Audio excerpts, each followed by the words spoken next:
Flame ಜೋರು ಮಾಡಬೇಕು.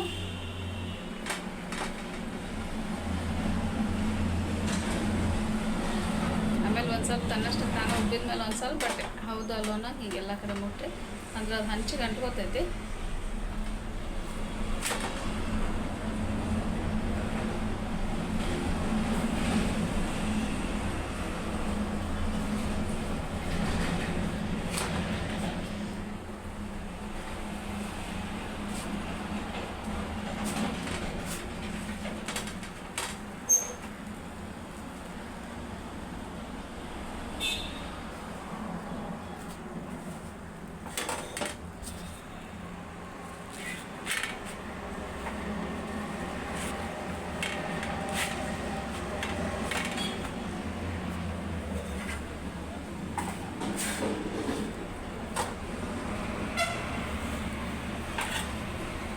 Direct ಇದ್ರ ಮೇಲೆ ಇಟ್ಟರೆ ಚಲೋ ಉಬ್ಬುತ್ತಾವು.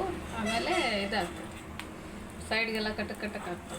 ಪುಲ್ಕ ರೋಟಿ ಎಲ್ಲ ಮಾಡ್ತೇವಲ್ಲ, ತಂದೂರಿ ರೋಟಿ, ಅದು ಸೇಮ್ ಅದೇ ಥರ. ಅದು ಸ್ವಲ್ಪ ಮಾಯಿಶ್ಚರ್ ಉಳಿಯಂಗಿಲ್ಲ.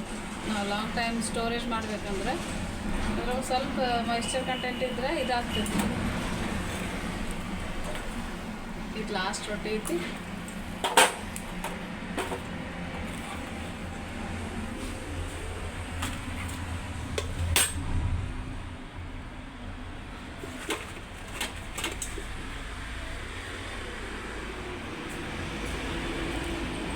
ಇವನ್ನ ಮಾಡ್ಕೋತ ನೋಡ್ರಿ, ನಾ ಇಲ್ಲೊಂದು ಇದು ಬಟ್ಟೆ ಹಾಕಿ ಒಣಗಕ್ಕೆ ಇಟ್ಬಿಟ್ಟೇನಿ. ಅಂದ್ರೆ ಇದಾಗ್ತದೆ,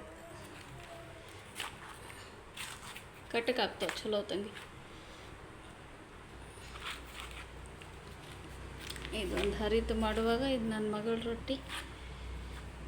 ನಾವು ಸಣ್ಣವರಿದ್ದ ಹಂಗೆ ಮಾಡ್ತಿದ್ವಿ. ಯಾರು ದೊಡ್ಡವ್ರು ರೊಟ್ಟಿ ಮಾಡ್ತಿರ್ತಾರೆ ಅವ್ರ ಜೊತೆ ನಾವು ಮಾಡ್ತಿದ್ವಿ.